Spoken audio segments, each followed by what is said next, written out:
डरावनी रातें YouTube channel पर आपका स्वागत है। भूत प्रेत पिशाच और शैतानों की रोमांचक कहानियाँ आपको इस चैनल पर सुनने को मिलती हैं। अगर आपको ऐसी ही वीडियोस देखना पसंद है तो हमारे इस चैनल को सब्सक्राइब करना ना भूलें।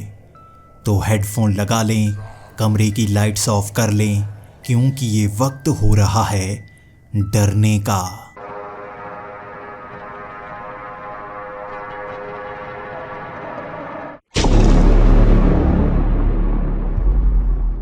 हेलो दोस्तों, मेरा नाम अखिलेश है और मैं कर्नाटक का रहने वाला हूँ।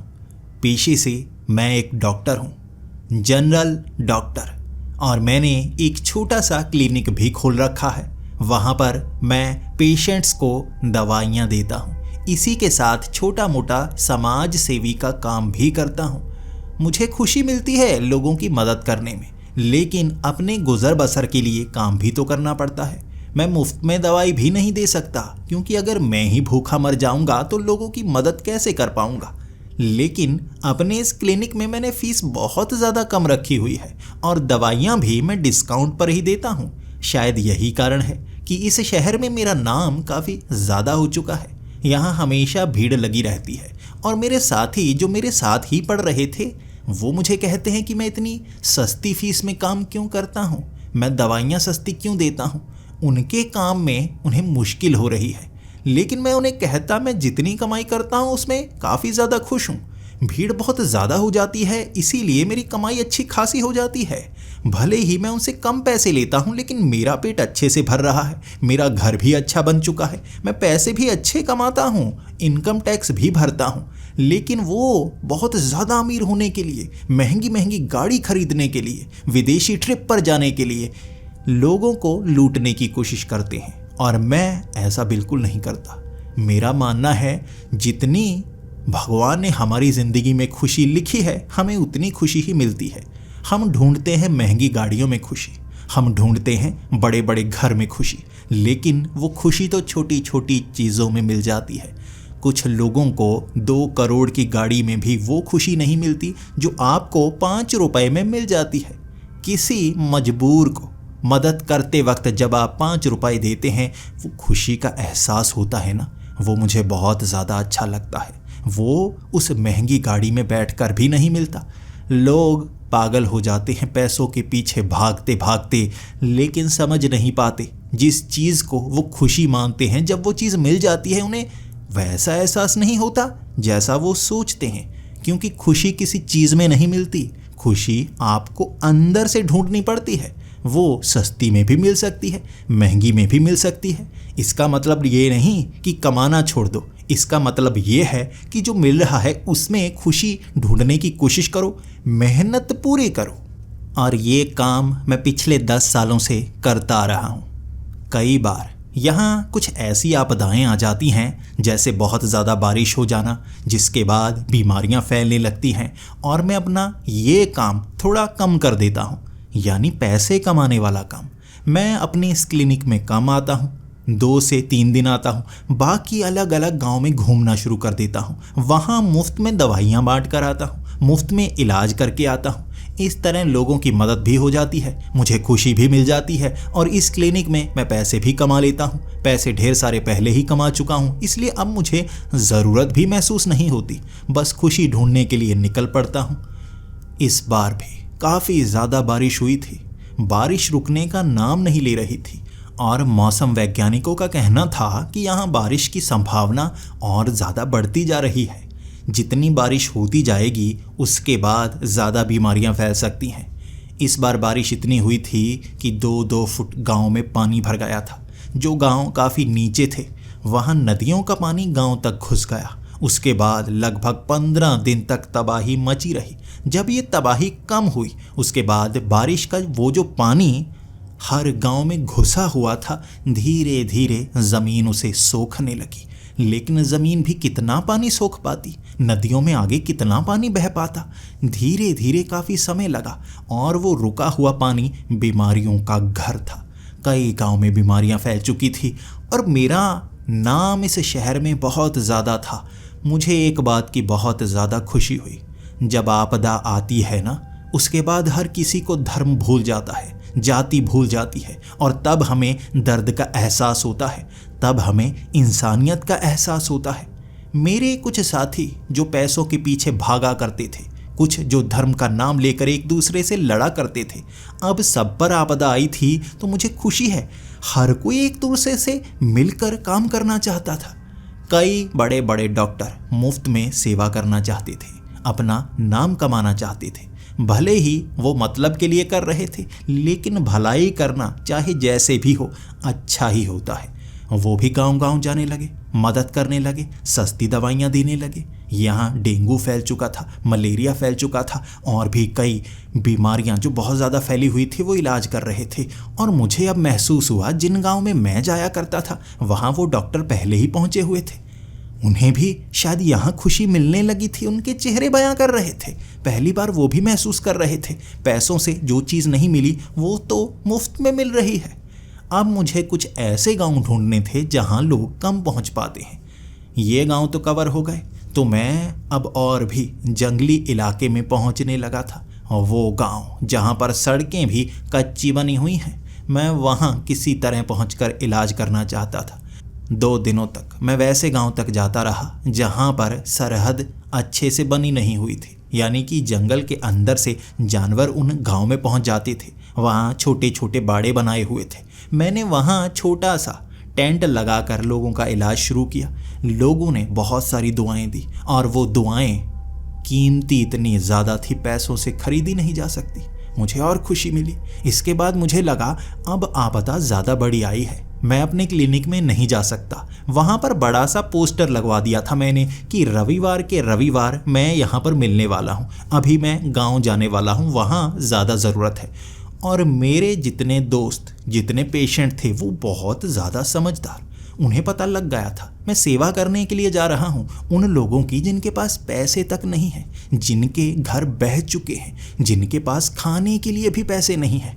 मैं कुछ खाने का सामान, कुछ दवाइयाँ, इसी के साथ बिस्किट के बड़े बड़े पैकेट, वो सब एक बड़े से बैग में भरकर अब उन गाँव की तरफ निकल पड़ा। मुफ्त में इलाज करता, मुफ्त में दवाइयाँ देता, साथ में एक बिस्किट का पैकेट। अब मैं जंगल के बहुत ज़्यादा अंदर एक ऐसे गांव में पहुंच गया था जहां पहुंचने में मुझे बहुत ज़्यादा मुश्किल हुई थी। इन गांवों में डॉक्टर कम ही आते हैं क्योंकि आने जाने की परेशानी कोई मोल नहीं लेना चाहता। लेकिन मैं वहां पहुंचा था और मुझे देखकर वो लोग बहुत ज़्यादा खुश। बीमारियां बहुत फैली हुई थी, वहां तक कोई समाज सेवी पहुंच नहीं रहा था। जितने भी समाज सेवी थे वो पहले वाले गांव से ही खाली होकर चले जाते। हर किसी की एक हद होती है, हर कोई यहाँ बहुत ज़्यादा अमीर नहीं है। उनके पास जितने पैसे होते हैं वो मदद के लिए निकलते हैं। जितने लोगों की मदद होती है जब उनकी बस हो जाती है वो वापस चले जाते हैं। जो पीछे वाले गांव होते हैं शायद उनकी तो मदद हो ही नहीं पाती। मुझे वो एक मसीहे की तरह देख रहे थे। मैंने भी उनसे कहा जहाँ पर पानी कम है मुझे वहाँ पर टेंट लगाना है, वहाँ पर रहना है। वहाँ लकड़ी के घर बने हुए थे, कुछ पत्थरों के घर बने हुए थे, एक थोड़ी ऊंचाई पर बना हुआ घर, आसपास छोटे छोटे लकड़ी के घर। उन्होंने वो घर खाली करवाया। वहाँ पर बिल्कुल पानी नहीं था। मुझे वहाँ रहने के लिए कहा। सामान काफ़ी ज़्यादा था। आसपास के जितने भी गांव थे वो सब भी मुझसे इलाज करवाने के लिए यहीं पर आने वाले थे। शायद 3-4 दिन मुझे यहाँ पर रहना होगा।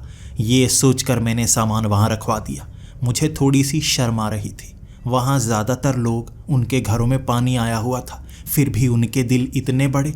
मुझे सबसे साफ़ वाला घर दिया था जहाँ पर बिल्कुल पानी नहीं था। मुझे रहने के लिए सबसे नर्म गद्दा दिया गया था। आज इनकी मदद दिल से करूँगा। ये भी मेरी मदद दिल से कर रहे हैं। मैं वहीं पर डिस्पेंसरी बना चुका था, सामान टिका चुका था, खाने पीने का सामान भी रख चुका था। उसके बाद एक एक करके उन्हें मैं अंदर बुलाने लगा। हर किसी की परेशानी जानने लगा। कुछ को चमड़ी के रोग हो चुके थे, कुछ को मलेरिया था, कुछ के शरीर का तापमान थोड़ा बढ़ रहा था, उन्हें तो साधारण दवाइयों से संभाल रहा था। कुछ के चोट लगी थी, उन्हें मरहम पट्टी लगा रहा था। लेकिन कुछ परेशानियां थोड़ी बड़ी थी, उनका इलाज मैं नहीं कर सकता था। जिस तरह से कुछ को सांस की परेशानी मुझे महसूस हो रहा था, उन्हें या तो टीबी है या हो सकता है लंग्स कैंसर हो। खांसते वक्त खून आ रहा था। ये आपदा के कारण नहीं था, शायद उन्हें पुरानी बीमारी थी। उन्हें भी मैं कह रहा था आपको शहर जाना होगा, अच्छे डॉक्टर्स को मैं जानता हूँ, आपके पैसे नहीं लगेंगे। इस तरह उनसे दोस्ती भी होती गई। एक चीज़ का मैंने ध्यान दिया, वहाँ नीचे पानी थोड़ा भरा हुआ था। जितने लोग थे किसी ने जूता नहीं पहना हुआ, किसी ने चप्पल नहीं पहनी हुई। अब पानी काफ़ी कम हो गया था, क्या ही बताऊं, आधा फुट पानी था जो घरों में घुसा हुआ था, सड़कों में आया हुआ, और धीरे धीरे वो भी कम होता जा रहा था। शायद 1-2 दिन में ये पानी खत्म हो जाएगा, लेकिन किसी ने जूता ही नहीं पहना हुआ। और जो भी पेशेंट मेरे पास आता वो मेरे जूतों की तरफ देखकर हैरान सा हो जाता। ऐसा लग रहा था जैसे यहाँ पर कोई जूते चप्पल पहनता ही नहीं। यहाँ लकड़ी के फट्टे से थे, वो फट्टों पर पांव फंसाए हुए, उसे रस्सियों से बांधे हुए। ऐसा लग रहा था ये बहुत ज़्यादा गरीब लोग हों, इस तरह फट्टों की चप्पलें पहनते हों। लेकिन ऊपर वाले कपड़े ठीक ठाक थे, शहरों से खरीद कर लाते थे। तो जूते चप्पलें वो शहरों से खरीद कर क्यों नहीं लाते थे? मैं शाम तक उनका इलाज करता रहा, और खुशी की बात, पानी बिल्कुल नीचे तक आ गया था। अब हर जगह कीचड़ ही कीचड़ था, बस पानी नहीं था। और इसकी सफाई भी समय के साथ हो जाएगी। गांव वाले पत्थर लाकर सड़कों का निर्माण कर रहे थे ताकि पांव फिसले ना। मैंने सूरज ढलते तक उन लोगों को देखा, उसके बाद कहा कि मैं भी काफ़ी ज़्यादा थक गया हूँ। दोपहर का खाना भी मैं नहीं खा पाया। मैं अपने साथ खाना भी लेकर आया था और गाँव वालों ने भी मुझे अच्छा अच्छा खाने को दिया। अब एक औरत जो 5 बजे वहाँ पर पहुँची हुई थी और लगभग अंधेरा होने तक मुझे खाना देती रही, घर की सफाई करती रही, वो बार बार मेरे जूतों की तरफ देख रही थी। मेरे चमड़े के जूते हैं, मैंने विदेश से मंगवाए थे। शायद उसने ये जूते कभी देखे ही नहीं होंगे। मैं भी उसकी तरफ देखकर मुस्कुराता रहा। फिर वो मेरे करीब आई और उन जूतों के बारे में पूछने लगी। मैं भी हंसकर जवाब देता गया। वो पूछ रही थी, आपके जूते काफ़ी महंगे लगते हैं। मैंने कहा, हाँ, ये यहाँ पर नहीं मिलते, मैंने विदेश से मंगवाए हैं। इसमें छेद नहीं है, लेकिन फिर भी हवा आस पास से निकलती रहती है, नीचे से निकलती रहती है, जिससे अंदर गर्मी का एहसास नहीं होता। काफ़ी ज़्यादा महंगे हैं। फिर वो कहने लगी, इतने महंगे जूते पहनकर आप यहाँ पर कैसे आ गए? मैंने कहा, कैसे आ गए? मैं तो अपनी वो गाड़ी लेकर आया हूँ, यहाँ आने में परेशानी हुई, लेकिन फिर भी मैं पहुँच गया। तो उस औरत ने कहा, नहीं नहीं, मैं वो बात नहीं कर रही। आप जूते लेकर क्यों आए? यहाँ पर आपको लकड़ी का कुछ मिल जाता, आप उसे बांध सकते थे। इतने महंगे जूते हैं, अब आप इसे गवा देंगे। ये सुनकर मैं हैरान सा हो गया। गवा देंगे? कैसे गवा देंगे? ये जूते मैं अपने साथ रखूँगा, मेरे मनपसंद जूते हैं। वो औरत कहने लगी, मनपसंद तो हैं, यहाँ पर जूते टिकते नहीं, आपके जूते भी यहाँ से चले जाएंगे। मैं कहती हूँ अपने बेटे से वो फट्टा बनाकर लेकर आए। अब ये जूते रहने वाले तो है नहीं, आप भी कुछ दिन यहाँ पर रुकेंगे और जूते लेकर आप जाने वाले तो नहीं, फिर थोड़ी सी परेशानी होगी। उसकी बातें सुनकर मैं बस हक्का बक्का सा रह गया था। मैं सवाल कर ही नहीं पाया। मुझे लगा ये कुछ इनकी बातें होंगी जो मेरी समझ में नहीं आ रही। जब वो औरत चली गई, 15 से 20 मिनट बाद उसका बेटा वहाँ पर आया। उसने लकड़ी से जैसे खुरच खुरच कर जूता सा बनाया हुआ था। अमूमन यहाँ सब ने लकड़ी के फट्टे से पहन रखे थे, थोड़ा सा घुमाव बनाया हुआ था। मेरे लिए जैसे वो खुरच खुरच कर लकड़ी का एक छोटा सा जूता बना कर लेकर आया था। ज़्यादा अच्छा दिख नहीं रहा था, बस उसने शेप थोड़ी सी जूते जैसी दी हुई थी। मेरे पास आकर कहने लगा, मैंने नीचे रस्सियाँ भी फंसा दी हैं, आप इसे पहन सकते हैं, यकीनन आपको काफ़ी अच्छा लगेगा, और कल मैं आपके लिए नया बना कर ले आऊँगा। मैंने कहा, नहीं नहीं, मेरे पास जूता है। उसने कहा, वो ज़्यादा समय टिकने वाला नहीं, जैसे ये भी वैसे नहीं टिकेगा। कल मैं नया बनाऊंगा और परसों तो आपके लिए ज़्यादा अच्छा बनाऊंगा, आज ही से लग जाऊंगा वो बनाने के लिए। ये सुनकर मैं अब उससे सवाल पूछने को मजबूर हो गया था। इतने ज़्यादा लकड़ी के जूते मैं क्या करूंगा? उसने कहा, आपको चाहिए ना हर दिन के लिए? मैंने कहा, हर दिन के लिए? हर दिन के लिए क्यों? मेरे पास अपने जूते हैं, मैं वो पहनूंगा। अब तुमने ये इतने प्यार से दिए हैं तो मैं इसे भी संभाल कर रखूंगा, इसे भी पहनने की कोशिश करूंगा घर में, और बाकी दिन भी मैं यही पहन लूँगा। उसने कहा, बाकी दिन? बाकी दिन कैसे पहन पाओगे? आपके लिए अलग जूते बनाने होंगे ना, आप नंगे पाँव थोड़े ना घूमेंगे। मैं फिर से हैरान और उसको कहने लगा, तुम समझ नहीं रहे, तुमने ये जूते बनाए हैं, मैं इसे पहनूंगा ना, ये मैं बाकी दिन भी पहन सकता हूँ। उसने कहा, नहीं पहन सकते, बाकी दिन नहीं पहन सकते, ये तो आप कल भी नहीं पहन पाओगे। अगर आज आप इसमें पाँव रख चुके होंगे तो कल नहीं पहन सकते। मैं सोचता जा रहा, कैसा पागल है, क्या बातें कर रहा है। फिर मैंने उससे ज़्यादा बहस नहीं की, थक गया था मैं, खाना भी तो खाना था। और वो काफ़ी अच्छे चावल लेकर आया था जिसकी खुशबू मेरे नाक में जाए जा रही और ध्यान उधर। मेरे मुंह से अमूमन पानी नहीं आता, मैं पूरे समय पर खाना खाता हूँ। जब कहीं बाहर गांव चला जाता हूँ, मदद करने के लिए चला जाता हूँ, वहाँ भूखे लोगों को देखकर आपकी भूख मर जाती है। कैसे बेचारे एक एक बिस्किट के लिए अपने हाथ फैलाए हुए होते हैं। आप उनके सामने कैसे खाना खा सकते हैं। जब मैं वैसा काम करता हूँ, खाना ही नहीं खाता, तब पेट में चूहे कूदते हैं और शाम को जब घर पहुँचता हूँ, पागलों की तरह खाने पर टूट पड़ता हूँ। आज भी वैसा ही हाल था। एक तो चावल की खुशबू, ऊपर से पेट में कूद रहे वो चूहे। मैं मुंह से शब्द निकालना चाहता था, चला जा मुझे खाने दे, लेकिन क्या करता, मदद के लिए आया था, बोल थोड़े ना सकता था। वो बातें बताता गया, मैं मुंडी हिलाता गया, वो बातें बताता गया, मैं मुंडी हिलाता गया। उसके बाद खुद ही वो चुप करके वहाँ से चला गया। वो समझ गया मेरा ध्यान तो खाने में है। अब आँखों को कैसे रोकूं, आँखें खिंचकर चली जा रही हैं उस तरफ। जब वो चला गया, मैं टूट पड़ा उन चावलों पर। कितने स्वादिष्ट चावल ये यहाँ पर लगाते हैं। भले ही थोड़े से खराब हो चुके थे, उन्होंने छतों पर छिपा कर रखे थे। ऊपर काफ़ी बड़े टेंट बना रखे थे ताकि खाना तो बच पाए बारिश के कारण। इस तरह उन्होंने खाना बचाया और अच्छे चावल मुझे दिए। इसी के साथ काफ़ी उबली हुई सब्जियां दी। हर चीज़ खाने में मज़ा, हर चीज़ खाने में मज़ा। यकीन कीजिए, जब भूख लगी होती है हर चीज़ अच्छी लगती है, और जब आप किसी नई जगह जाओ, नया खाना मिलता है तो मज़ा ही आ जाता है।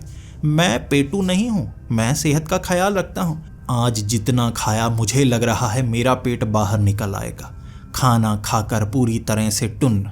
अब मैं बेड पर लेट गया था, थका था। आंखों के सामने जैसे सपने घूमने लगे थे, खुली आंखों में भी नींद आने लगी थी। इस तरह कई बार मुझे आज क्या क्या हुआ वो ख्याल में आता। अचानक मैं सपनों में खो गया और नींद खुली अगली सुबह 9 बजे। मैं इतनी देर तक कभी नहीं सोता, लेकिन सुबह सुबह 9 बजे सामने रखी अपनी घड़ी देखी और मैं हड़बड़ा कर उठा। बाहर तो लाइन लगी होगी ना, काफ़ी ज़्यादा लोग होंगे। मैं भी पागल हूँ, एक बार सो जाऊँ ना, कुंभकर्ण की तरह उठता ही नहीं। जल्दी जल्दी मैं कपड़े पहनने लगा। नहाने का तो समय ही नहीं था। रोज़ नहाता हूँ, लेकिन आज मदद करने या नहा नहीं पाऊँगा। अब 9 बजे टाइम दिया हुआ था कि 9 बजे सभी पेशेंट लाइन में लगे और आना शुरू कर दें, मैं मदद करूँगा। 9 तो बज चुके थे। जल्दी से कपड़े पहने भाग कर उस टेबल के पास जाना चाहता था। अपने जूते ढूंढने लगा, किधर हैं किधर हैं किधर हैं। कल वो रख कर गया था, लकड़ी के जूते सामने पड़े, मेरे जूते नज़र ही नहीं आ रहे। देखता रहा मैं, देखता रहा। सोने से पहले नीचे ही तो उतारे थे, कहाँ गए। पास की अलमारी में देखने लगा, टेबल के नीचे देखने लगा। हड़बड़ाता रहा। लगभग 5 मिनट में ये कोशिश करता रहा। फिर मैंने सोचा कोई बात नहीं, लकड़ी के जूते पहन लेता हूँ। लकड़ी के जूते मैंने पहने। उसके बाद मैंने वो दरवाज़ा खोला और वो लोग एक एक करके अंदर आने लगे। अब हर किसी की नज़र मेरे पाँव की तरफ। मेरे पाँव को देखकर जैसे वो थोड़ा सा मुस्कुरा देते। कल मैंने महंगे जूते पहने थे, आज तो मैंने सस्ते जूते पहने हैं, यानी कि यहाँ हाथ से बनाए हुए, इसीलिए शायद मुस्कुरा रहे हैं। उसके बाद जब वो औरत 12 बजे के करीब वहाँ सफाई करने के लिए आई, क्योंकि यहाँ काफ़ी ज़्यादा दवाइयों के वो बड़े बड़े लिफाफे फैले पड़े थे, मैं उससे पूछने लगा, मेरे जूते आपने कहीं देखे? आपका बेटा आया था कल, कहीं वो जूते साफ सुफ करने के लिए लेकर तो नहीं गया? जूते नहीं मिल रहे मुझे। उस औरत ने कहा, अरे जूते नहीं मिलेंगे आपको, आपके जूते जा चुके हैं। आपको महंगे जूते पहनकर नहीं आना चाहिए था। अब इसमें आपकी भी क्या गलती, आपको कौन सा पता था। मैं कुछ समय के लिए सोच में पड़ गया। ये वैसी ही बातें कर रही थी जैसे इसका बेटा कर रहा था। अब उस पर और ज़्यादा शक जाने लगा। मैंने उससे कहा, जूते पहन कर नहीं आने चाहिए थे। क्यों, क्या हुआ? मेरे इतने महंगे जूते हैं, मैं उसे पहने रखता हूँ। बताइए मुझे वो जूते कहाँ मिलेंगे, यहाँ तो दिख नहीं रहे। उसने कहा, नहीं मिलेंगे, वो जूते आपको नहीं मिलेंगे। मेरे बेटे ने आपके लिए जूते बनाए हैं ना, रात को लगता है आपने पहने नहीं। अच्छा हुआ, वरना आज नए बनाकर लाने पड़ते, ये भी चले जाते। मैंने पूछा, चले जाते? क्या कहना चाहती हो, कहाँ चले जाते? वो बहुत समय मुस्कुराती रही, जवाब नहीं दे रही थी। उसका ध्यान सफाई करने में था। जब वो चली गई, उसका बेटा 2 बजे के करीब मेरे लिए चावल लेकर आया। बाहर लाइन लगी हुई थी। उसने सबको चावल बांटने शुरू कर दिए और हर किसी को कह रहा, डॉक्टर साहब थोड़े भूखे हैं, रात को भी खाने की तरफ ज़्यादा ध्यान था, दोपहर को खाने दो उनको भी, सब खाना खाओ, बाहर वहाँ खाना मिल रहा है, चलो सब खाते हैं। वो सब अच्छे लोग सच में खाना खाने लगे और अंदर बार बार आकर कहने लगे, आप खा लीजिए, हम इंतज़ार कर लेंगे, आप भूखे हैं, खाना खाइए आप। मैं भी खाना खाने लगा। वो लड़का मेरे सामने, मैं भूखा था इसलिए जल्दी जल्दी चावल खाता गया। और उसके बाद मैंने उससे सवाल किया, मेरे जूते नज़र नहीं आ रहे, क्या तुमने मेरे जूते देखे? आखिरी बार रात को तो तुम ही आए थे, उसके बाद तो यहाँ कोई आया नहीं। जूते वैसे मैंने तुम्हारे जाने के बाद उतारे, लेकिन अपने इस पलंग के नीचे उतारे थे। जूते कहाँ गए? जो तुमने बनाए थे वो तो यहाँ पर पड़े हैं। कुछ समय वो मेरी तरफ देखता रहा, फिर उसने कहा, यहाँ पर जूते टिकते नहीं। अब मैं आपको शुरू से बताता हूँ, आप समझ नहीं पा रहे हैं। मैं उसकी तरफ देखने लगा, वो मुझे बताने लगा। उसने कहा, बहुत सालों से, क्या ही बताऊँ, मेरे दादाजी बताते हैं उस ज़माने से ही यहाँ पहने जाने वाले जूते यहाँ पर रहते नहीं, वो गायब हो जाते हैं। लकड़ी के वो तो गल जाते हैं, वो भी रात को गायब हो जाते हैं। अब जिस भी जूते में लकड़ी के सिवा कुछ और लगा हो, वो यहाँ से गायब होते हैं। कोई उठा कर ले जाता है और वो जूतों वाले जंगल में पहुँच जाते हैं और वहाँ पर टंगे हुए मिलते हैं। इसीलिए यहाँ पर कोई भी ऐसे जूते नहीं पहनता जो लकड़ी के ना बने हों। अब ये जूते भी लकड़ी के हैं, लेकिन मैंने इसमें कीलें भी गाड़ी हैं, रस्सी भी बांधी है, इसलिए ये भी गायब होंगे आज रात, आप इसे बचा नहीं पाएंगे। हम यहाँ लकड़ी के ये फट्टों को इसीलिए पहनते हैं, अब हर रात कौन बदलता रहे। अब ये जो जूते हैं इसको घुमाकर गढ़कर हमें बनाना पड़ता है जो पूरी तरह लकड़ी के हों, धीरे धीरे वो भी गलते हैं। अब आप समझ गए होंगे, आपके जो जूते हैं वो उठा कर ले गए हैं। मैंने सवाल किया, उठा कर ले गए हैं? कौन उठा कर ले गए हैं, बताओ तो मुझे, ये तो चोरी हुई ना। उसने कहा, नहीं नहीं, चोरी नहीं हुई, यहाँ का नियम है, आप जूते नहीं पहन सकते, एक दिन पहने जूते रात को गायब होते ही हैं, जूतों वाले जंगल में चले जाते हैं। अब मैं थोड़ा सा चिढ़ने लगा था। मैंने उससे कहा, जूतों वाले जंगल में कोई चोरी करके ले जाता है और तुम इसे बढ़ावा दे रहे हो। तुम ये नहीं कहते कि उन्हें रोका जाना है, क्या तुमने रोकने की कोशिश नहीं की? उसने कहा, रोकने की कोशिश? बचपन में कोशिश की है ना, बहुत लोगों ने कोशिश किया है, रोक नहीं सकते। हाँ, आप समझ ही नहीं पाएंगे कब उठा कर ले जाते हैं। बस आपको सुबह वो जूते नहीं मिलेंगे जैसे आपके गायब हुए हैं। अब ये वाले आपने पहन रखे हैं ना, आज रात ये भी नहीं रहने वाले और मैं कल आपके लिए अच्छे जूते बनाकर लेकर आऊँगा, पूरी तरह से लकड़ी वाले। थोड़ा समय लगता है लेकिन मैं बना दूंगा। ये कहकर वो जा चुका था। अब मुझे गुस्सा उस पर था, उसने ही मेरे वो जूते उठाए होंगे। ये गांव वाले कैसे हैं, मैं तो मदद कर रहा हूँ, उल्टा मेरे जूते उठा कर ले गए। अब पागल मुझे बना रहे हैं कहानियाँ सुनाकर। मैं ऐसी कहानियों पर यकीन नहीं करता। इसके बाद शाम तक मैं काम करता रहा। मुझे थोड़ी मायूसी थी, मेरे वो महंगे वाले जूते थे।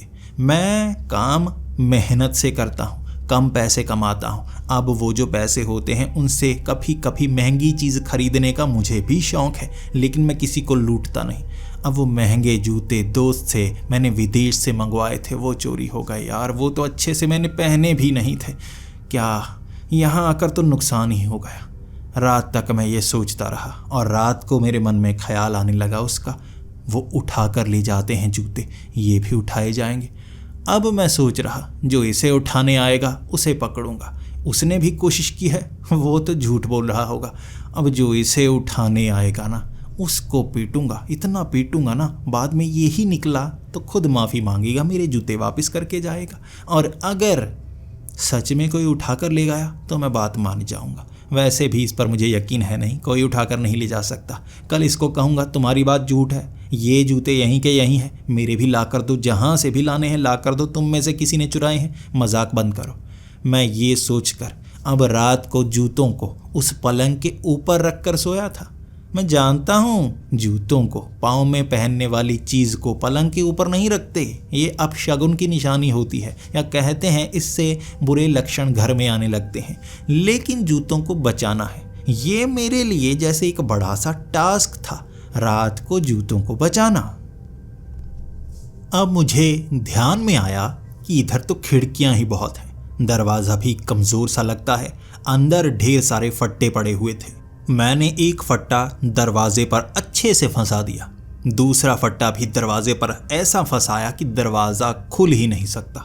अब बची खिड़कियाँ, खिड़कियों के पास मैंने अलमारी रख दी। अब अलमारी के नीचे मैंने फट्टे ऐसे फंसाए कि खिड़की खोलकर कोई अंदर नहीं आ सकता। अब बचा छोटा सा रोशनदान। अब उस रोशनदान पर मैंने कीलें इस तरह से गाड़कर ऊपर की तरफ निकाल दी कि कोई उस रोशनदान से अंदर आ नहीं सकता। आने की कोशिश की तो छिलकर जाएगा और चीखें मारता हुआ पकड़ा जाएगा। अब इतनी हाई सिक्योरिटी में मैं जैसे यहाँ पर पलंग पर जूते रखकर सो रहा था। अब बार बार मुझे अपनी बेवकूफ़ियों पर हंसी भी आ रही कि मैं भी गांव वालों की तरह गवार सोचने लगा, और मुझे लग रहा है कोई आएगा जूता उठाने के लिए, कैसे आ सकता है। बेवकूफ़ हूँ मैं। फिर भी बार बार आंख बंद होने को होती, मेरा ध्यान जूते पर चला जाता। आंख बंद होने को होती, जूते पर ध्यान जाता, जूते वहीं के वहीं। 12 बजे तक मैं ये सब करता रहा और उसके बाद कब मेरी आंख लग गई पता ही नहीं चला। अगले दिन 7 बजे मेरी नींद खुली थी। जैसे ही नींद खुली, आप हड़बड़ा कर उठते हैं ना, समय क्या हुआ, समय क्या हुआ। मैं भी घड़ी की तरफ देखने लगा। जैसे ही घड़ी की तरफ ध्यान गया, 7 बजे हैं। फिर से मैं पलंग पर लेटा और सोचने लगा, आज तो समय है, 2 घंटे बचे हैं। आराम से उठता हूँ, नहाता हूँ, तैयार होता हूँ, फिर एक एक करके उनको अंदर बुलाऊंगा।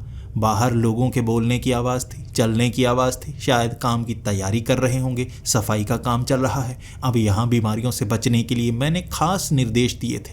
पानी निकल चुका है, कीचड़ की सफाई की जाए और जितनी भी यहाँ जगह हैं उनको सुखाए जाने का काम शुरू हो जाए। घरों की सफाइयाँ करना शुरू कर दो, बीमारियों की सफाई मैं कर दूँगा।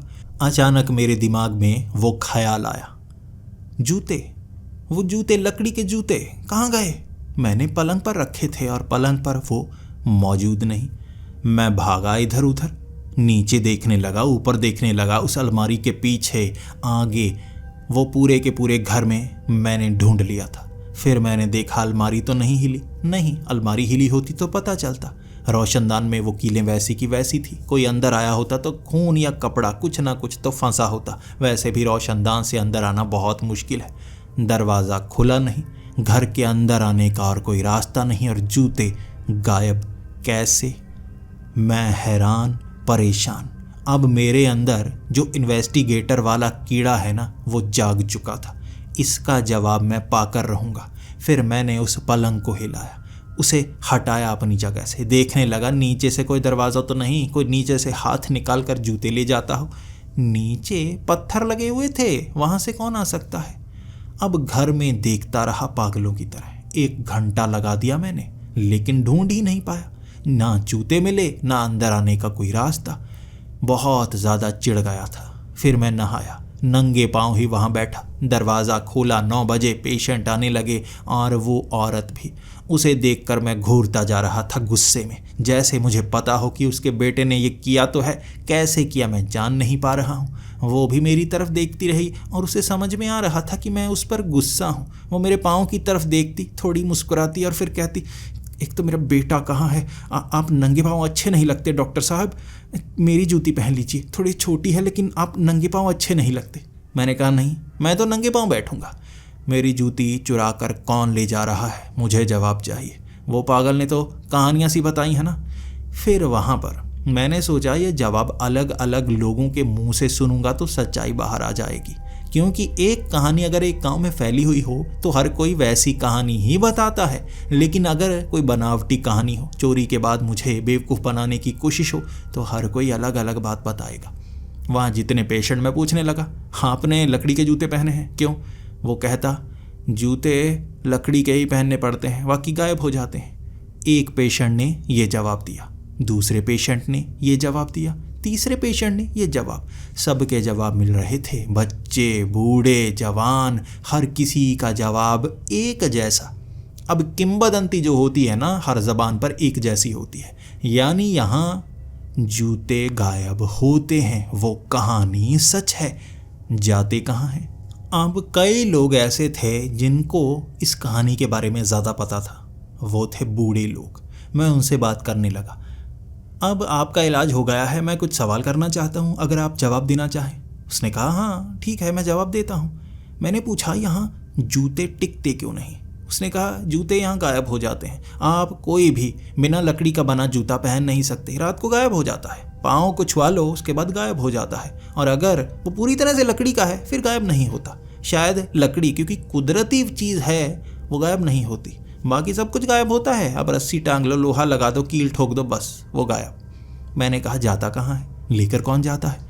उसने कहा लेकर कौन जाता है इसका जवाब आपको इस गांव में क्या, आसपास के जितने गांव हैं कोई नहीं दे सकता। मैंने कहा तो ये बता दो वो जूते जाते कहाँ हैं? उसने कहा वो जूते पीछे वो जूतों वाले जंगल में, वहाँ टंगे हुए मिलेंगे आपको, और हो सकता है आपके जो जूते हों वहीं पर आपको टंगे हुए मिले। मैंने कहा अच्छा, तो वहाँ जब टंगे हुए मिल जाते हैं जो आपके हैं, उठाकर लेकर क्यों नहीं आते आप वापस? वो एकदम डर गया। उठाकर नहीं ला सकते वहाँ से? मैंने कहा क्यों नहीं ला सकते? अगर कोई आपके जूते चुरा कर लेकर जाता है तो बदले में आप भी उसके जूते चुरा कर लेकर ही तो आएंगे। उसने कहा नहीं नहीं नहीं नहीं, वहाँ जंगल से आप कुछ नहीं चुरा सकते, उनके जूते उनका सामान वो चुरा सकते हैं, वो तो शक्तिशाली हैं, हम थोड़े ना चुरा सकते हैं। ये गलती आप मत करिए, जो गया गया भूल जाइए, नए लेकर आइए। तब मैं उसके चेहरे की तरफ देखने लगा था, जैसे मुझे कुछ सवाल का जवाब मिल गया था। मेरा जूता होगा वहाँ पर, जो मेरे जूते हैं वहाँ मिल जाएंगे ना? उसने कहा हाँ मतलब मिल जाएंगे, जाइए मत, वहाँ गए जूते आपके जूते दोबारा आपको मिलेंगे नहीं। अब उसकी आंखों में खौफ था, ऐसा खौफ जैसे कोई बड़ी चीज़ हो वहाँ पर। इस सवाल का जवाब मैंने और भी कई बूढ़ों से पूछा, कुछ को पता ही नहीं था वो जूते वहाँ पर होते हैं, उसका क्या होता है, कौन है। कुछ जिनकी उम्र 90 साल 80 साल थी वो बता रहे थे जूतों वाला जंगल, आपके जूते आपको कई बार वहाँ पर दिख जाते हैं, नए जूते तो बीच में सफाई वाली जगह पर टंगे हुए दिखते हैं, ले नहीं सकते आप, जो आपसे लिया गया है आप वापस नहीं ले सकते। मैंने कहा क्यों नहीं ले सकते, अगर मैं लेकर आ गया तो क्या होगा? वो खौफ से डर गए। नहीं हमें नहीं पता, लेकिन बताया जाता है वो वापस लाने नहीं देते। मैंने कहा कौन से गांव वाले? उन्होंने इसका जवाब नहीं दिया, उनके पास जवाब नहीं था, उनके पास जगह थी जहां जूते मिलते हैं। मैंने कहा मैं देखना चाहता हूं। तब कुछ लोगों ने जगह के बारे में बता दिया, कुछ लोगों ने मुझे बहुत ज़्यादा डरा दिया। हर किसी का जवाब ये, देख सकते हैं, घूम सकते हैं, जूतों को मत लेकर आना वापस। अब मैंने उनकी बातें अच्छे से सुन ली। लगभग 6 बजे मैंने खाना खा लिया। मैंने उस लड़के को जाने के लिए भी कह दिया। अब उसके बाद मैं वो नए बनाए जूते लकड़ी के वो पहनकर सीधा उस जगह जाने वाला था। देखूं तो सही, मेरे पास एक पिस्टल थी जो मैंने अपनी सुरक्षा के लिए रखी हुई थी। उसे हमेशा अपने करीब रखता हूँ। मैं जानता हूँ मेरे ज़्यादा दुश्मन नहीं है, हो सकता है किसी का काम खराब किया हो, इसीलिए वो दुश्मनी पाले हो, इसीलिए मैंने ये पिस्तौल को रखा है, वरना मैं किसी से दुश्मनी रखता नहीं, शायद कभी इस्तेमाल ना करूं। आज इस्तेमाल ज़रूर हो सकती है, उस जंगल में कौन है, उसे डराने के लिए इस्तेमाल तो करनी ही होगी। 7 बजे गांव वाले अपने अपने घरों में दुबक चुके थे। यहाँ थोड़ा सा अंधेरा था। बड़ी सी टॉर्च लेकर मैं जंगल के उस हिस्से में बढ़ने लगा। एक तो हाथ में लोहे की रॉड पकड़ी हुई थी, दूसरी तरफ में टॉर्च और अपनी कमर पर बांधी हुई वो पिस्तौल। इस तरह मैं आगे बढ़ता गया। 4 किलोमीटर का सफ़र था। 4 किलोमीटर बाद एक छोटी सी नदी आती। वो नदी सूखी हुई होती क्योंकि वहाँ पर कभी पानी नहीं आता। बस ऐसा लग रहा था जैसे उसे जंगल के वो हिस्से की हद बनाई गई हो, नदी के रूप में चौड़ी सी लेकिन सूखी हुई।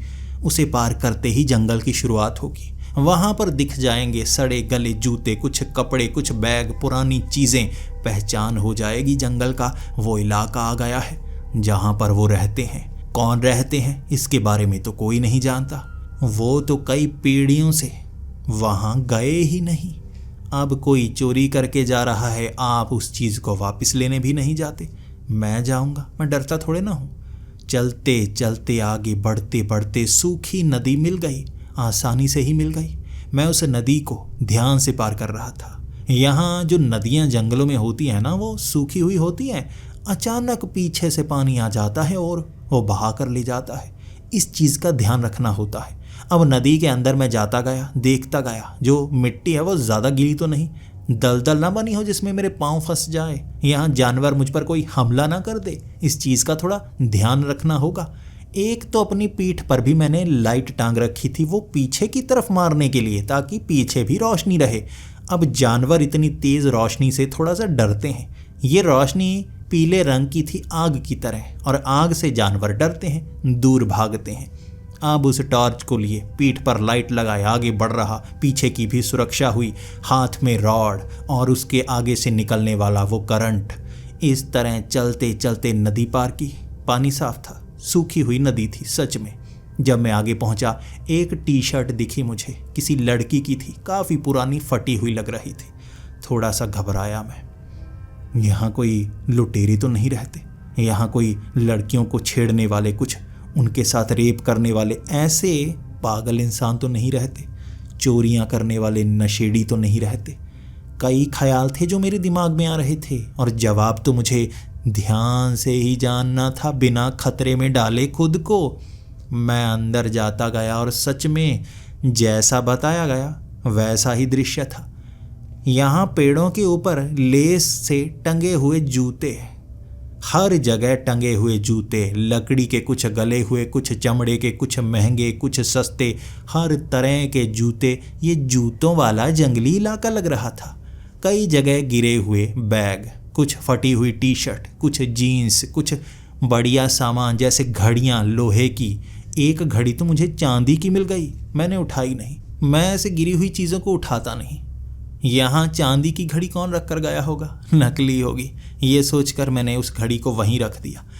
आगे मुझे घर का सामान दिखने लगा, कुछ बोरियां, कुछ चम्मच, कुछ बर्तन, हर सामान था वहाँ पर जैसे चोर उठा उठा कर यहाँ पर ला रहे हैं। अब आगे देखता गया, एक खास चीज़ थी। हर चीज़ जो गिरी हुई थी वो बर्तन, चीज़ें, कपड़े, लेकिन जूते नीचे गिरे हुए नहीं थे। जूते टंगे हुए, कुछ जैसे बेलों से टंगे हुए, कुछ लेस से बंधे हुए, कुछ पत्तों की टहनियों से टंगे हुए। जूते हवा में लहरा रहे थे, बाकी हर चीज़ नीचे पड़ी हुई। अब घूमते घूमते एक जगह मेरी नज़र पड़ ही गई। ये तो वो जूते थे जो रस्सी वाले, जो लकड़ी के वो लड़का मेरे लिए बना कर लेकर आया था। सामने टंगे हुए साफ नए जूते साफ पहचान में आ गए। फिर मैंने सोचा, हो सकता है ऐसे जूते उसने और किसी के लिए भी बनाए हो। बिल्कुल वैसे ही तो लग रहे हैं। हो सकता है मेरे हो सकता है किसी और के हों, मुझे इसकी ज़रूरत नहीं। क्या लकड़ी के घटिए फट्टे से बनाए हुए जूते थे। अब ये जूते जो मैंने पहने हुए थे ये फिर भी उससे अच्छे थे, ये अच्छे से तराश कर बनाए थे उसने। अब मैं आगे बढ़ता गया, देखता गया, किसी का घर हो, कुछ और हो, लेकिन कोई दिख नहीं रहा। जूते ही जूते। डरावना सा एहसास था। वो तो मैं खुशकिस्मत हूँ जो भूतों पर यकीन नहीं करता, वरना कोई और होता तो डर कर भाग जाता, जूतों वाले भूत सोचकर। एक जगह नज़र पड़ी मेरे उस जूते के ऊपर, मेरे महंगे जूते जो मैंने विदेश से मंगवाए थे। वाह, दिख गए, मेरा काम हो गया। अब इसे यहाँ जल्दी से उठा कर लेकर आता हूँ। वो एक टहनी से टंगे हुए, थोड़ा 10 से 12 फुट की ऊंचाई पर। अब मैं छलांग लगाता, मेरी छलांग भी 7 से 8 फुट ऊपर तक ही जाती थी। ज़्यादा ऊंची छलांग मैं लगा नहीं पाता था, अब थोड़ी उम्र भी हो गई थी ना मेरी। अब मैं सोचने लगा जूते को उतारूं तो कैसे उतारूं, पेड़ पर चढ़ना होगा। अब मैं पेड़ पर चढ़ा, वो पेड़ कमज़ोर, टहनी नीचे की तरफ हो गई, जूते नीचे लटक गए और नीचे जाकर मैंने जूते खींच कर उतार दिए। अपने जो जूते थे लकड़ी के वो तो मैंने फेंक दिए वहाँ पर। उसके बाद वो चमड़े के जूते जो विदेशी थे वो पहने मैंने और बहुत ज़्यादा खुश। आखिरकार मेरे जूते मुझे वापस मिल गए। अब मुझे कोई काम नहीं, यहाँ क्या होता है क्या नहीं होता मुझे नहीं जानना, मुझे वापस जाना है। जूते मिल गए मेरे। अब 2 दिन तो यहाँ रह गए हैं, कल लगाऊंगा, परसों लगाऊंगा, उसके बाद घर चला जाऊंगा। जूते अब नहीं छोड़ने वाला, अब तो ऐसी जगह रखूंगा यहाँ से कोई चुरा ही नहीं सकता। ये सोचकर मैं वापस आने लगा। अब पीछे से एक भारी सी आवाज़ आई, ये जूते तुम नहीं ले जा सकते। आवाज़ सुनकर मुझे काफ़ी अजीब सा लगा। ये भारी किसी बूढ़े की आवाज़ लग रही थी। जैसे ही मैंने पीछे मुड़ा, पीछे कोई मौजूद नहीं था। मैंने सवाल खड़ा कर दिया, कौन है? मेरे जूते मैं क्यों नहीं ले जा सकता? जिसने चोरी किए हैं चोर वो है, मैं तो अपनी चीज़ वापस ले जा रहा हूँ। मैंने देखा किसी ने जवाब नहीं दिया। मैंने पीठ फिर से उस तरफ की और अपने उस घर की तरफ चलने लगा। पीछे से फिर से आवाज़ आई, ये जूते तुम नहीं ले जा सकते। थोड़ी तेज़ आवाज़ थी, इसीलिए मैं थोड़ा घबराया, थोड़ा चिढ़ा भी। पीछे मुड़कर फिर मैं देखने लगा और कहने लगा, मेरे जूते मैं तो लेकर जाऊंगा। तुम कौन होते हो मुझे रोकने वाले? चोर मैं थोड़े ना हूँ। अब उस डंडे को मैंने उस हाथ में पकड़ा जिस हाथ में टॉर्च थी। दूसरा हाथ उस पिस्टल के करीब ले गया। कहीं कोई मेरे करीब से आ गया तो जल्दी से पिस्टल निकाल लूँगा। इस तरह मैं अब सोचता जा रहा था, करूँ तो करूँ क्या? क्या वो मुझ पर हमला तो नहीं करेगा या सिर्फ डरा ही रहा है? नज़र क्यों नहीं आ रहा? मैं आगे की तरफ बढ़ने लगा उसे इग्नोर करके। पीछे से फिर से आवाज़ें आती रहीं, यहाँ से तुम जा नहीं सकते, हमारे जूते हैं छोड़ कर जाओ, हमारे जूते हैं छोड़ कर जाओ। और मैं मुंह में बुड़बुड़ाता हुआ, कितने कमीने लोग हैं, इसे अपना ही समझने लगे हैं। मेरे जूते चुराए और अब इसे अपना कह रहे हैं। इस तरह पेड़ों पर टांग कर, ये कैसी डेकोरेशन है? ये कैसा अम्यूज़मेंट पार्क बना रखा है जूतों वाला? मैं अब उस नदी के पास पहुंचता गया, बस आवाज़ें मुझे डराने के लिए, रुक जाओ, जूते छोड़ कर जाओ, रुक जाओ, जूते छोड़ कर जाओ। कभी इधर से आवाज़ आती, कभी उधर से आवाज़ आती, और मैं एक बात तो समझ गया था, डरा रहे हैं, बस करने वाले कुछ नहीं। पिस्टल निकालूंगा, अभी गोली चला दूंगा। मैंने उस नदी को पार किया। नदी को पार करते ही पीछे से कई लोगों की इकट्ठी आवाज़ आई थी, जूते नहीं ले जा सकते, नहीं ले जा सकते, ये हमारी अमानत है। मैं पीछे मुड़ा था, मैं चिढ़ा हुआ था, फिर से धमकी देना चाहता था, कौन हो तुम, सामने क्यों नहीं आ रहे? मैं ये कहना चाहता था, ज़बान में शब्द मुंह में ही रह गए। पीछे मुड़ा मैं, पीछे कई लोग खड़े हुए थे, करीबन 15 से 20 लोग, और वो साधारण लोग नहीं लग रहे थे। उनकी चमड़ी थोड़ी चमक रही थी, कपड़े फटे हुए थे, हर जगह छेद ही छेद, ऐसे लग रहे थे जैसे अधनंगे फटे हुए कपड़े पहने यहाँ खड़े हैं। बहुत गरीब लोग लग रहे थे। पाँव में जूती किसी के नहीं, नंगे पाँव, बिल्कुल काले, जैसे बहुत समय से उन्होंने साफ ना किए हों और कोई बीमारी ने हर किसी के पाँव को सड़ा रखा हो। उन सबको देखकर मैं काफ़ी ज़्यादा डर गया था। उनकी संख्या काफ़ी ज़्यादा है, कहीं वो मुझे नुकसान ना पहुंचाएं। वो सब गुस्से में भी काफ़ी ज़्यादा लग रहे थे। मैंने भागना शुरू कर दिया। पीछे वाली लाइट भी मैंने उतार दी थी। अब जानवर से नहीं बचना, इंसान से बचना है। लाइट मैंने बंद कर दी। हाथ में टॉर्च थी, उससे आगे का रास्ता दिख रहा। मैं भागे जा रहा और अचानक एक अजीब सी चीज़ हुई। मैं आगे पहुंचा और जैसे ही एक पेड़ को पार किया, सामने लटकते हुए जूते दिख गए मुझे। हर जगह जूते ही जूते। लेकिन मैं जंगल के उस इलाके में नहीं था, वहाँ से तो निकल आया था। यहाँ जूते ही जूते कैसे? मैं आगे की तरफ बढ़ने लगा, ये कोई भ्रम तो नहीं। फिर से सामने नदी। मुझे लगा नदी पार करूँगा, अब आगे निकल जाऊँगा। शायद मैं घूमकर पीछे वाले इलाके में आ गया। नदी पार की, आगे जूते लटकते हुए नज़र आ रहे और पेड़ों के पास वो लोग, वो मुझे कहे जा रहे, हमारे जूते हैं, तुम ले जा नहीं सकते। और मैं गुस्से में, अब मैं उनसे लड़ना नहीं चाहता था, उनकी संख्या ज़्यादा थी। मैं गोली भी नहीं चलाना चाहता था, चुपचाप बचकर निकलना चाहता था। गोलियां भी मेरे पास बस 9 ही थी, उससे ज़्यादा थोड़े ना मार पाऊंगा, ये तो 15 लोग हैं।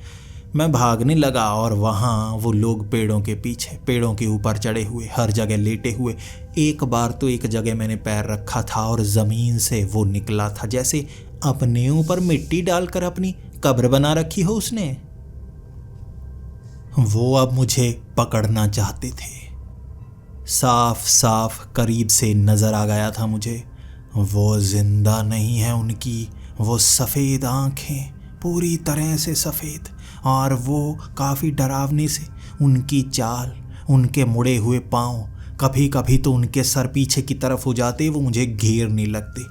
कुछ तो ऐसे थे जो पेड़ पर लगभग 12 से 15 फुट ऊपर तक चढ़े हुए मुझे पकड़ने के लिए ऊपर से छलांग लगाते और छाती के वजन से सीधा नीचे गिरते, सर टकराते पत्थरों पर, सर उनके फूट जाते, फिर खड़े हो जाते। दर्द नहीं हो रहा था उन्हें। वो लकड़ियां लिए टकराए जा रहे, एक दूसरे से एक दूसरे को घसीटते, मारते, काटते। मेरे साथ ऐसा करते तो मैं क्या करूँगा। अब मैंने वो पिस्तौल हाथ में निकाल ली। मुझे डर था ये मुझे पकड़ लेंगे, ये मुझे मारने की कोशिश करेंगे। मैं उस इलाके से बाहर नहीं निकल पा रहा। जिस दिशा में भागूं वो घूमकर उसी जगह पहुंच रहा था। जूते ही जूते, कपड़े ही कपड़े, सामान, हर चीज़ वहाँ बिखरी हुई। बस वो मुझे यही कहे जा रहे, तुम नहीं ले जा सकते जूते। वो मुझे पकड़ने के लिए करीब आने लगे और अब मैं एक जगह फंस गया। वहाँ 4-5 पेड़ ऐसे लगे हुए थे जैसे झोंपड़ा सा बना हो। जैसे छोटे पौधे को आप मोड़ते हैं, जैसे वो झोंपड़ी का आकार ले लें और उसके बाद वो पेड़ बड़ा होने लगता है और वो झोंपड़ा सा बना रहता है। इस तरह से इकट्ठे पेड़ लगाए हुए थे। वहाँ मैं फंस गया और उन्होंने मुझे घेर लिया। अब मुझे लगा था बीच से निकल जाऊंगा, लेकिन जगह पतली थी, मैं निकल नहीं पा रहा। मेरी तोंद जो कम थी, अब पता लगा ज़्यादा है इस जगह से निकलने के लिए। मैं फंस गया। फिर मैंने पिस्तौल को आगे किया और धमकी दी, चले जाओ, मैं गोली चला दूंगा, देखो मैं गोली चला दूंगा, तुम जो भी हो मारे जाओगे। वो बस एक ही बात दोहराए जा रहे, जूते यहाँ से नहीं ले जा सकते, जूते यहाँ से नहीं ले जा सकते। एक आदमी हाथ आगे की तरफ किए हुए, गली हुई उंगलियां थी उसकी, मैं क्या ही बताऊं। उसका जो मांस था ना उंगलियों का, नीचे की तरफ लटका हुआ और हड्डियां सीधे आगे मेरी तरफ। वो कहे जा रहा, जूते नहीं ले जा सकते। मैंने गोली चलाई सीधा ज़मीन की तरफ, उसके पाँव के पास। रुक जाओ, गोली चला दूंगा मैं, गोली चला दूंगा मैं, तेरे ऊपर गोली चला दूंगा। वो डरा नहीं, वो रुका नहीं, कोई भी हिला नहीं, वरना बंदूक की गोली की आवाज़ सुनकर दहशत पैदा हो जाती है, कोई भी मर सकता है। वो डर नहीं रहे थे। अब मैंने उसके सीने की तरफ बंदूक कर दी, अगली गोली छाती पर चलाऊंगा। उसकी एक ही आवाज़, जूते नहीं ले जा सकते। मैंने गोली चला दी। वो इतना करीब था, हाथ से बंदूक पकड़ सकता था। अब आत्मरक्षा के लिए मुझे गोली चलानी थी। मैं गोली नहीं चलाना चाहता था। छाती में छेद, खून नहीं निकला उसके, वो छेद आर पार हो गया था। उस छेद से पीछे भी मुझे साफ नजर आ रहा। ऐसा लग ही नहीं रहा कि अंतड़ियों से होकर गोली निकली हो। मांस नरम होता है, छेद हो जाए तो खून निकलता है, आर पार देखा नहीं जा सकता। ये तो ऐसा लग रहा था जैसे मांस का टुकड़ा हो, गोली टकराई, छेद हुआ, साफ दिख रहा। वो रुका नहीं, उसे दर्द नहीं हुआ, वो आगे बढ़ रहा। एक और गोली चला दी मैंने छाती पर, फिर से छेद, कोई फर्क नहीं। अब मैं क्या करता, मैंने सर पर गोली चलाई, कोई फर्क नहीं, छेद हुआ, वो आगे बढ़ रहा। अब उसने बंदूक को पकड़ लिया। जैसे ही उसने बंदूक को पकड़ा, हाथ से बंदूक पकड़ी थी, वहीं पर गोली चलाई, हाथ में छेद, लेकिन उसे कोई फर्क नहीं। हाथ से मेरे उस पिस्तौल को छीन लिया उसने। अब मैं सट गया उस दीवार से, पेड़ की बनी हुई वो दीवार, और वो बस यही कहे जा रहा, यहाँ से जूते नहीं ले जा सकते, यहाँ से जूते नहीं ले जा सकते।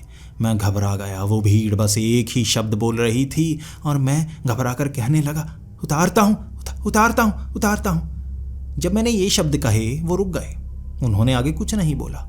मुझे लगा मैं जूते नहीं ले जा पाऊँगा, ये इलाका कोई भूतिया है, यहाँ शाप है कोई, जूते चोरी करते हैं ये, उसके बाद जूते वापस नहीं मिलते। जूते छोड़ो, ज़िंदगी बचाओ। जूते उतारे मैंने, आगे की तरफ फेंक दिए, उसने जूते उठा लिए। अब मैं कहने लगा, मुझे जाने दो, मुझे माफ़ कर दो, अब जूते नहीं ले जाऊँगा मैं। वो कहने लगा, चोरी की है तुमने, यहाँ चोरी की है तुमने, तुम्हें सज़ा मिलेगी। अब ये शब्द थे मेरी सांस ऊपर की ऊपर, नीचे की नीचे। भूत क्या सज़ा देते होंगे, मार ही देते होंगे ना। मैं रोने लगा, नहीं नहीं नहीं, मैंने चोरी नहीं की, मेरे ही तो थे, कोई चुरा कर लेकर आया, मैंने वापस लेने की कोशिश की, मैं छोड़ता हूँ, मैं छोड़ता हूँ। वो कहने लगा, जूते चोरी किए तुमने, सज़ा मिलेगी। हर तरफ एक आवाज़ गूंज रही, सज़ा मिलेगी, सज़ा मिलेगी, सज़ा मिलेगी, सज़ा मिलेगी। मैं घुटनों पर आ गया। मुझे माफ़ कर दो, मुझे सज़ा मत दो, मैं भटक गया था, मुझे नहीं पता था। वो सज़ा मिलेगी, सज़ा मिलेगी करते रहे। आंखों से आंसू बहते जा रहे थे। मैंने हाथ जोड़ लिया और मैं कहने लगा, मुझे मत मारो, मुझे मत मारो। तो वो जो आगे खड़ा था कहने लगा, मारेंगे नहीं लेकिन सज़ा मिलेगी। सब कुछ यहीं छोड़कर जाना होगा, सब कुछ यहीं छोड़कर जाना होगा। चोरी की है तुमने। वो मेरी तरफ घूरता रहा। उसने मेरे सारे कपड़े उतरवाए। उसके बाद घड़ी वो भी उतार दी, चेन भी उतार दी। मेरे शरीर पर कोई कपड़ा नहीं था, कच्छा तक उतरवा लिया उन्होंने। हर चीज़ को वहाँ फेंकते हुए जाना था, ये बयां किया गया। मुझे बताया गया ऐसा नहीं किया तो वो मुझे पकड़ लेंगे, उसके बाद अगली सज़ा मिलेगी। मैं जानना नहीं चाहता था अगली सज़ा क्या है। उन्होंने जो कहा मैंने वैसा किया। जूते वहीं पर छोड़ दिए, उन्होंने एक पेड़ पर टांग दिए। वहाँ उसके बाद मैंने टी शर्ट उतारी, पैंट उतारी, कच्छा उतारा, घड़ी पहनी, चेन। मैं जगह जगह फेंकता फेंकता उस नदी को पार करने लगा, आंखें बंद करके।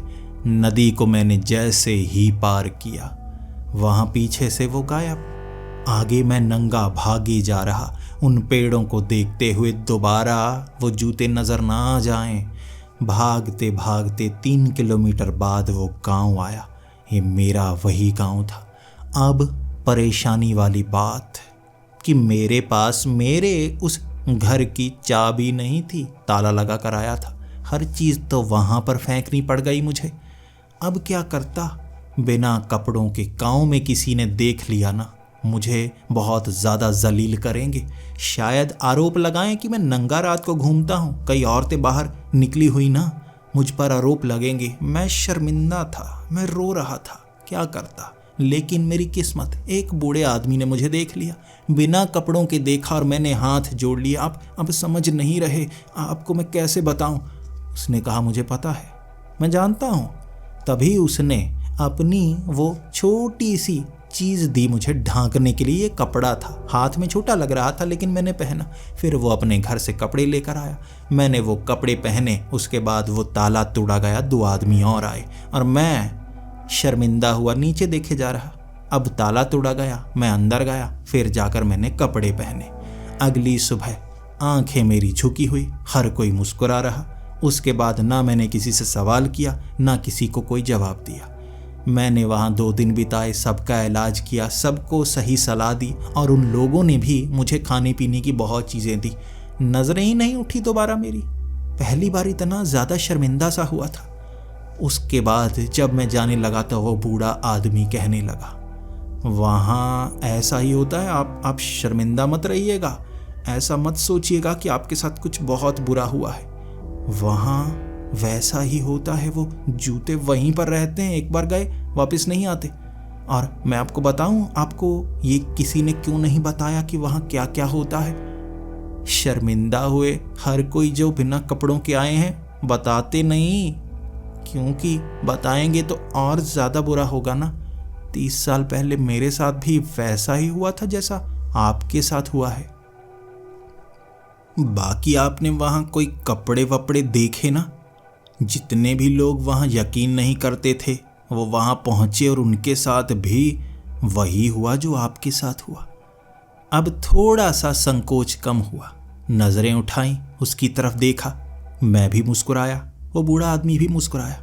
फिर मैं गांव छोड़कर वहाँ से शहर की तरफ आ गया। दोबारा कभी मैं उस गांव में नहीं गया। वहाँ जाना बहुत मुश्किल था और शायद पुरानी यादें मुझे वहाँ जाने भी नहीं देना चाहती थी। मैं नहीं जानता उसके पीछे की कहानी क्या है, वो भूतिया इलाका कैसा है, क्यों वहाँ उस जूतों को टांगा जाता है, क्यों उस गांव से या आसपास के गांव से जूते गायब हो जाते हैं। इसके पीछे के रहस्य को जानने की इच्छा भी नहीं है।